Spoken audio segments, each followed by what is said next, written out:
Hello बच्चों। देखो, last video lecture में जो चीज़ें डिस्कस हुई थी, वो चीज़ें डिस्कस हुई थी आपकी आवियों का मल्टीप्लिकेशन पढ़ रहे थे, ठीक है ना। आवियों का मल्टीप्लिकेशन, गुणनफल। उसमें फिर एक चीज़ हमने ये भी सीखने की कोशिश की थी कि भाई कि आवियों का गुणनफल क्रम विनिमय नियम को संतुष्ट तभी करता है जब आपके पास आव्यूह ए और आव्यूह बी, ये दोनों क्या होने चाहिए? विकर्ण आव्यूह होने चाहिए। आव्यूह ए और आव्यूह बी क्या होने चाहिए? विकर्ण आव्यूह होने चाहिए। बताया था ये कि भाई कोई भी दो चीज क्या होनी चाहिए? आपका विकर्ण आव्यूह होनी चाहिए। विकर्ण आव्यूह, आव्यूह ए तथा बी, आव्यूह ए तथा बी विकर्ण आव्यूह हैं तो, आव्यूह ए तथा बी विकर्ण आव्यूह अगर हैं तो क्या होता है? अगर आव्यूह ए और आव्यूह बी अगर विकर्ण आव्यूह हैं तो इनका गुणनफल, इनका गुणनफल क्या होता है भाई? इनका गुणनफल क्रम विनिमय नियम को, इनका गुणनफल क्रम विनिमय नियम को संतुष्ट करता है। नियम को क्या करता है? संतुष्ट करता है।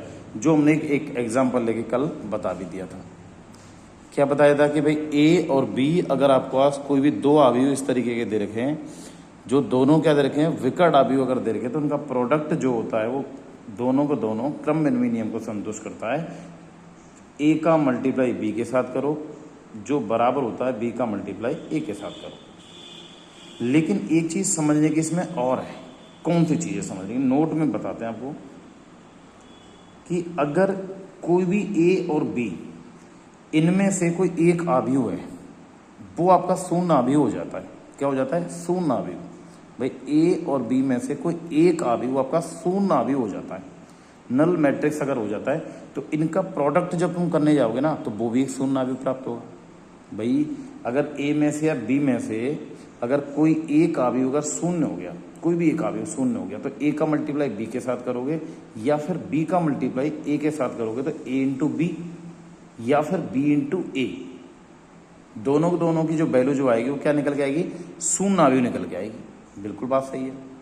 और अगर शून्य आव्यूह निकल के आएगी तो सर इसका मतलब तो ये हुआ कि ए बी बराबर बी आएगा, और ए बी बराबर अगर बी ए आएगा तो सर ए बी बराबर बी ए का मतलब होता है क्रम विनिमय नियम को संतुष्ट करेगा। बिल्कुल संभव है ये तो क्या लिखोगे? यदि ए तथा बी में से कोई भी एक आव्यूह शून्य आव्यूह है तो इनका गुणनफल, शून्य आव्यूह है तो इनका गुणनफल शून्य आव्यूह होता है। शून्य आव्यूह होता है। शून्य आव्यूह होता है तो क्रम विनिमय नियम को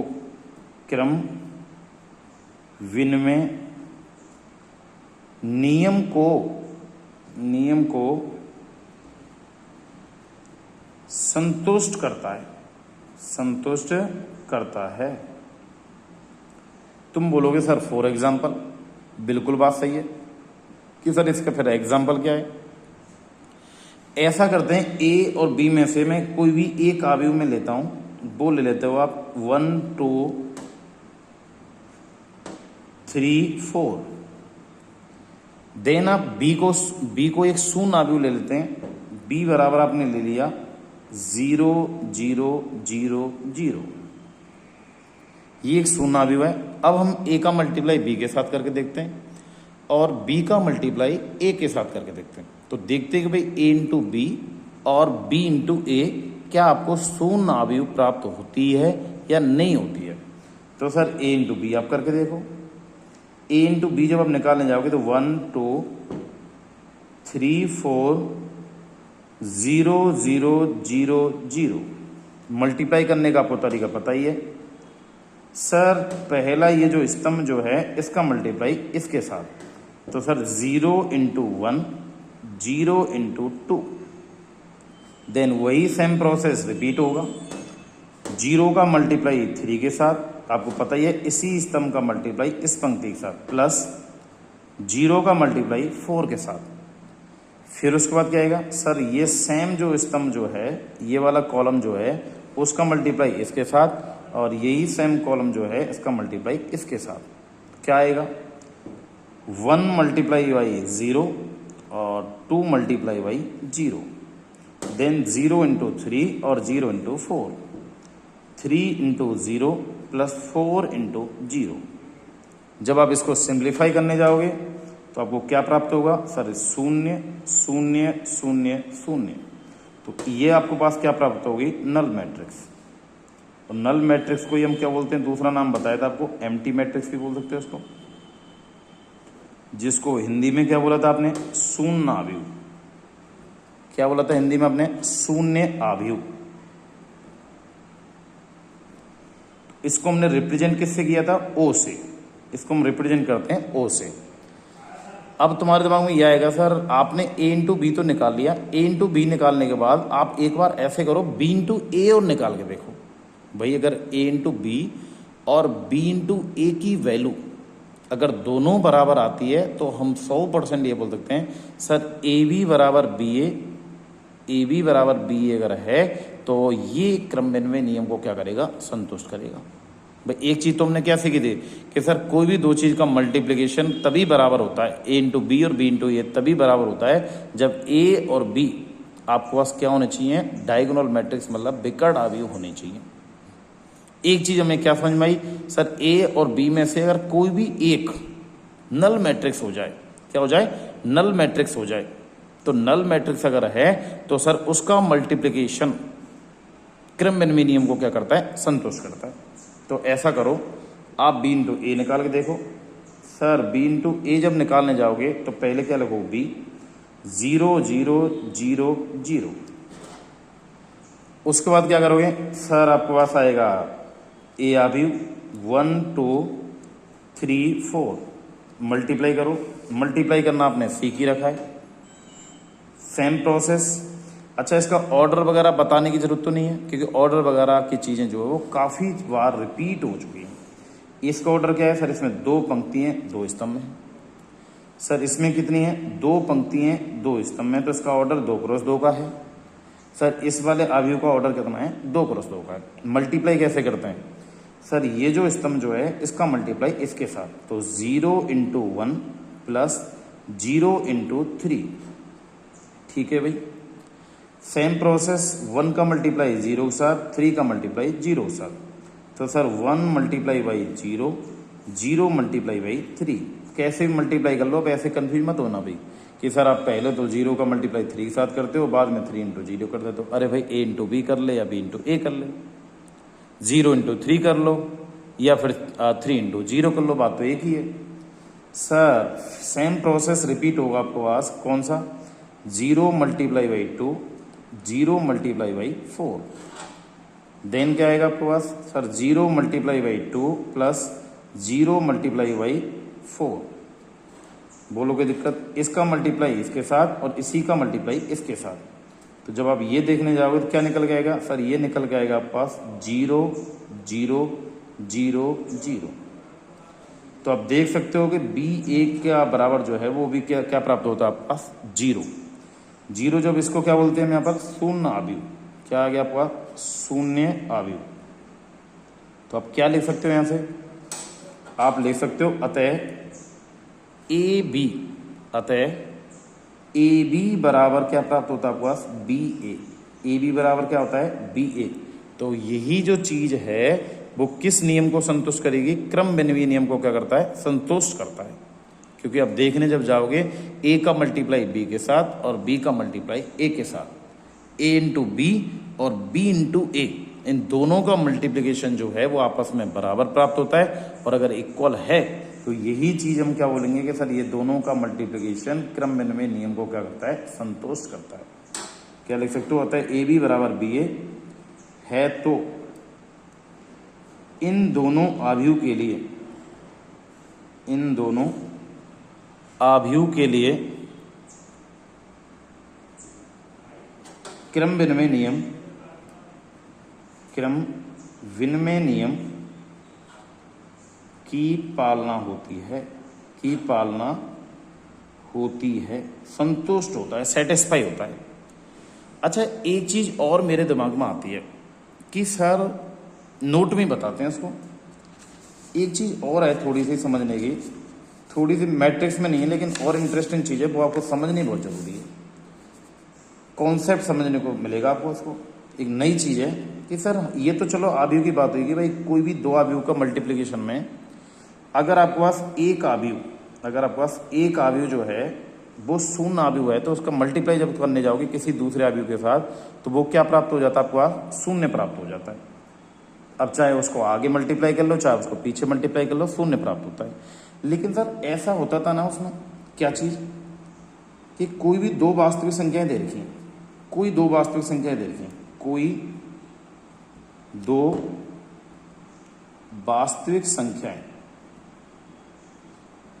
कोई दो वास्तविक संख्याएं दे रखी हैं ए तथा बी, ए तथा बी दे रखी हैं। अगर आपके पास ए और बी, सपोज करो आपके पास कोई भी एक जीरो है, मैं बोलता हूं कि ए बी का मल्टीप्लाई आपका जीरो प्राप्त होता है, ए बी का मल्टीप्लाई क्या प्राप्त होता है, जीरो प्राप्त होता है। अगर कोई भी दो वास्तविक संख्या दे रखी हैं ए और बी, ठीक है, बिल्कुल सही बात है। अगर इन दोनों वास्तविक संख्याएं ए और बी का मल्टीप्लाई क्या निकल के आ रहा है, जीरो। अब कोई भी दो चीज का मल्टीप्लाई जीरो अगर आ रहा है, संख्याओं की बात कर रहा हूं मैं, आव्यूह की बात नहीं कर रहा हूं, समझने की बात देना, मैं संख्याओं की बात कर रहा हूं, मैं आव्यूह की बात नहीं कर रहा हूं, कहीं ये आव्यूह नहीं है, संख्या है। इन दो चीज का मल्टीप्लाई अगर आपको जीरो प्राप्त हो रहा है तो आप क्या बोलोगे कि सर या तो ए बराबर जीरो होगा या फिर क्या होगा, बी बराबर जीरो होगा। भाई कोई भी दो चीजों का प्रोडक्ट, कोई भी दो चीजों का मल्टीप्लाई अगर जीरो प्राप्त हो रहा है तो आप क्या बोलोगे, सर या तो ए बराबर जीरो है या फिर बी बराबर जीरो है, ये तो बोलोगे, बिल्कुल सही बात है तो या तो ए बराबर जीरो है या फिर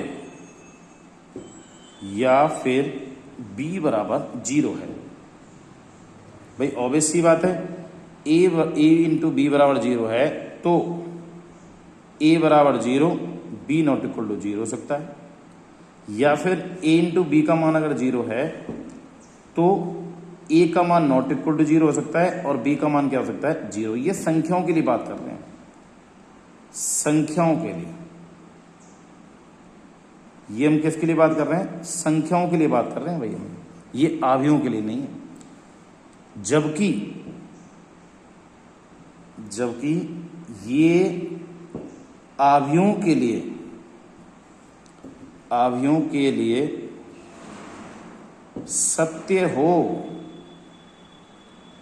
ऐसा कोई जरूरी नहीं है, जबकि ये आव्यूहों के लिए सत्य हो। भाई ये संख्याओं के लिए तो सही बात है, संख्याओं के लिए कैसे सही बात है कि सर ए इंटू बी का मल्टीप्लाई अगर जीरो है तो या तो ए बराबर जीरो होगा या फिर बी बराबर जीरो होगा, या तो ए बराबर जीरो होगा या फिर क्या होगा, बी बराबर जीरो होगा। अगर ए इंटू बी का मान जीरो है तो A equal to zero comma B not equal to zero, और ए इंटू बी का मान अगर जीरो है तो ए नॉट इक्वल टू जीरो और बी बराबर क्या होना चाहिए, जीरो। जबकि ये चीज आव्यूहों के लिए सत्य होना कोई जरूरी नहीं है। वो ऐसे आव्यूह आपको बहुत सारे मिलेंगे, एक एग्जाम्पल आपको बताएंगे भी कि जो ना तो ए बराबर जीरो है ना बी बराबर जीरो है, जबकि उनका मल्टीप्लाई करने जाओगे तो आपका ए इंटू बी बराबर जीरो प्राप्त होगा। आप अपनी बुक में देख लेना, शायद एग्जाम्पल नंबर 13 या 14 में से कोई, समझ रहे हो समय एनसीईआरटी जब तुम देखने जाओगे तो उसमें एक आव्यूह ए है, वो भी एक कोई नल आव्यूह नहीं है, नल मैट्रिक्स नहीं है। जबकि दूसरा जो आव्यूह है बी, वो भी एक नल मैट्रिक्स नहीं है। जबकि उन दोनों का मल्टीप्लाई करने जाओगे ना, मल्टीप्लाई ए इंटू बी करोगे तो उनका मल्टीप्लिकेशन आपका क्या प्राप्त होता है सर? उनका मल्टीप्लिकेशन जो है वो आपका क्या प्राप्त होता है? नल मैट्रिक्स प्राप्त होता है। तो क्या लिख रहे थे हम? जबकि ये आवियों के लिए सत्य हो ऐसा कोई जरूरी नहीं है। तो ये एक एग्जांपल लेंगे भी, उससे पहले हम छोटी सी चीजें पढ़ लेते हैं। Properties of multiplication of matrix. Properties of multiplication, properties of multiplication of matrix. आवियों के गुणन के गुणधर्म, आवियों के गुणन के गुणधर्म। सबसे पहला, अब मैं इसको कंपेयर करके चलूंगा आपका 11th क्लास की समुच्चय जो चैप्टर जो है वो सेट जो चैप्टर है, सबसे पहला जो प्रॉपर्टी जो आती है वो गुणधर्म जो आता है वो साहचर्य या सहचर्य नियम, साहचर्य नियम, जिसको इंग्लिश में क्या बोलते हो? एसोसिएटिव, एसोसिएटिव लॉ बोल दो या फिर क्या बोल दो? नियम बोल दो। अब ये होता क्या है ये समझने की कोशिश आप करोगे कि सर सहचर्य नियम क्या होता है, एसोसिएटिव नियम को हम क्या बोलते हैं। ठीक है, अब हम इसमें पहले समुच्चय चैप्टर में समझने की कोशिश करो। समुच्चयों के लिए साइड में, समुच्चय में जो होता था वो क्या होता था सहचर्य में? इधर देखो सर, समुच्चय में होता था कि ए का यूनियन मैं बाद में करूं, पहले मैं बी और सी का यूनियन कर लेता हूं। वो किसके बराबर होता था कि सर ऐसा कर लो आप, ए का यूनियन बाद में करना, पहले ए और बी का यूनियन कर लो, बाद में किसका करूं मैं? सी का। सर यही चीज क्या इंटरसेक्शन के लिए सेटिस्फाई होती है? भाई यूनियन को हम क्या बोलते हैं? सम्मिलित बोलते थे, सम्मिलन। और इंटरसेक्शन को हिंदी में क्या बोला था? सर्वनिष्ठ। इंटरसेक्शन का मतलब क्या होता है सर? दोनों में, दोनों समुच्चयों में कॉमन अवयव देखे थे। और सम्मिलन में क्या बोला था कि सर ए के अवयव भी ले लेते और बी के अवयव भी ले लेते, दोनों अवयव लिए थे। इसमें क्या होता था सर? ए का इंटरसेक्शन बी और सी के साथ लूं, पहले क्या कर लो? बी और सी का इंटरसेक्शन, बाद में किसका इंटरसेक्शन? ए का इंटरसेक्शन, बराबर होता है ए का इंटरसेक्शन बी के साथ और बाद में कर लो आप सी का इंटरसेक्शन। सेम यही चीज आवियों के मल्टीप्लिकेशन के लिए पॉसिबल होगी। कैसे? देखो कि सर मैं ए का मल्टीप्लाई बाद में करता हूं, पहले बी और सी का मल्टीप्लाई कर लेता हूं। ये चीज बराबर होती है किसके? कि सर ए का मल्टीप्लाई, तो क्या करता हूं मैं बताओ? ए का मल्टीप्लाई क्या करूं बताओ? सर ऐसा करो, ए का मल्टीप्लाई बी के साथ कर लो और बाद में किसके साथ कर लो? सी के साथ। ये दोनों चीजें आपस में क्या होती हैं? बराबर होती हैं। क्या किया है सर? ए का मल्टीप्लाई मैंने बाद में किया, पहले मैं किसका मल्टीप्लाई कर लिया? बी इंटू सी का। वो चीज किसके बराबर होती है सर? पहले ए इंटू बी का मल्टीप्लाई कर लो और बाद में किसका मल्टीप्लाई कर दो? सी का। बोलो कोई दिक्कत? बिल्कुल सही बात है। अब यार यही सेम चीज सपोज करो मैं एक दूसरा, पहले मैं ए इंटू बी का मल्टीप्लाई कर लो और बाद में मैं किसका मल्टीप्लाई कर देता हूं? सी का। कैसे लिख सकते हो सर? ऐसा कर लो, ए का मल्टीप्लाई बाद में कर दो, बी इंटू सी का मल्टीप्लाई पहले कर लो। ये वही चीज है सेम, ऊपर वाली रिपीट।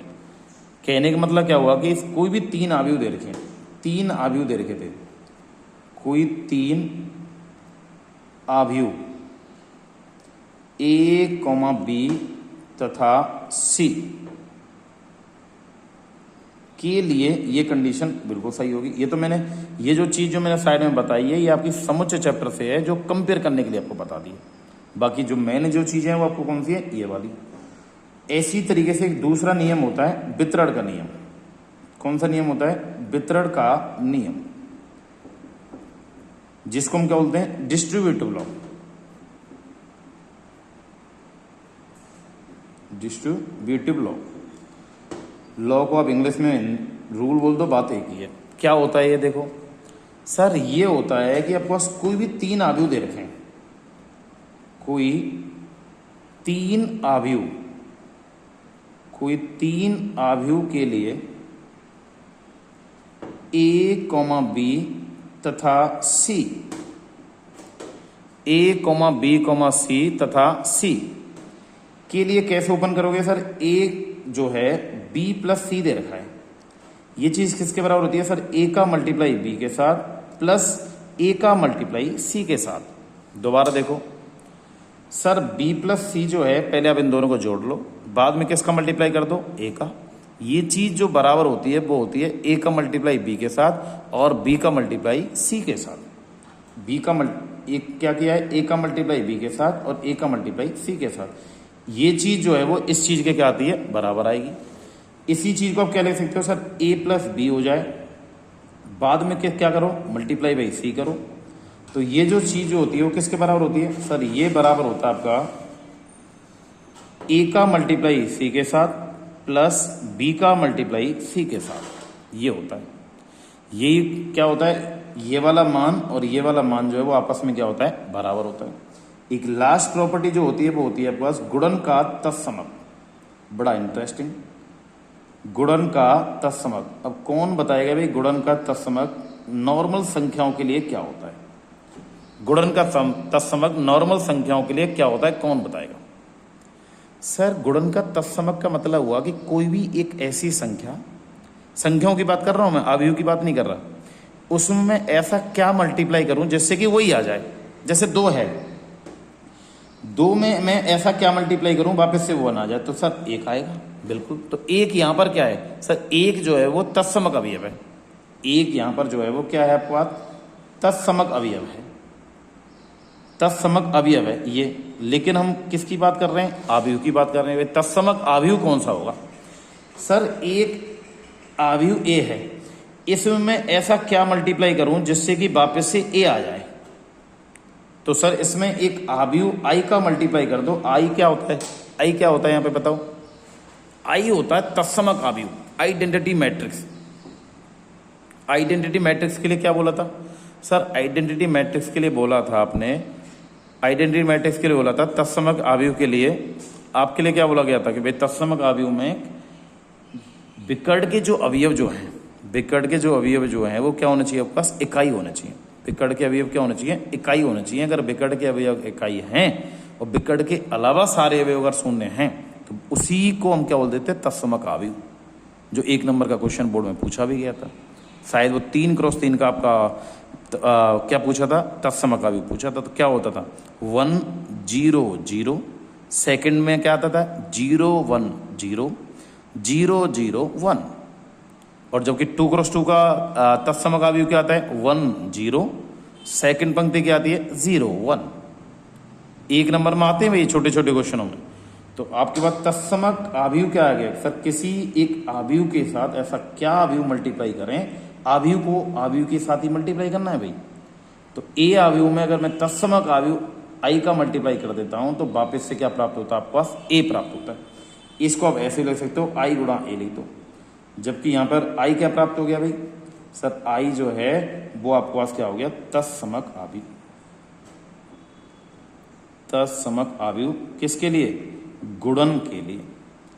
अब चाहो तो ऐसा कर लेंगे, कल ये जो प्रॉपर्टी जो है उसमें आपको एक एग्जांपल लेके भी मैं बता दूंगा कि कोई भी एक अवयव में ए लूंगा, ए, उस ए का मल्टीप्लाई कोई भी ले सकते हो आप। ऐसा कोई जरूरी नहीं है कि सर आप ही क्यों ले रहे हो, हम क्यों नहीं ले। अरे भाई आप ले लो यार, कोई भी एक अवयव ले लो, 2x2 का लो, 3x3 का लो, कोई भी ले लो। उसका मल्टीप्लाई किसके साथ करके देखो आप? आई के साथ करके देखो, और आई के साथ करने पर वापस से वही अवयव प्राप्त होगा जो तुमने लिया है। चाहे ए का गुणा आई के साथ कर लो, चाहे आप आई को पहले लिख लो, ए को बाद में लिख लो, कल लेके दिखा भी देंगे। तो ये जो प्रॉपर्टी जो है, अब आपका 3.2 से जो पहली वाली जो चीजें हैं थ्योरेटिकल वाली, जो समझने की जो चीजें हैं वो आपकी क्या हो चुकी हैं? कंप्लीट हो चुकी हैं। अब आप एक्सरसाइज के क्वेश्चन आप कर सकते हो। इसमें 2 या 3 एग्जाम्पल जो हैं उनको मैं कंप्लीट करा दूंगा नेक्स्ट वीडियो में। इतना आप डेली का काम डेली करते जाओ, और कोई भी प्रॉब्लम जो आएगी इसको बाद में ऑफलाइन में आपको रिपीट करा दी जाएगा। और अगर आप अब पढ़ोगे तो बाद में जब रिपीट होंगी चीज़ें तो आपको बहुत फ़ायदा मिलने वाला है। तो ये टाइम आप वेस्ट मत करना, मैं बार बार यही चीज़ आपको बोलता हुआ आ रहा हूँ, ठीक है।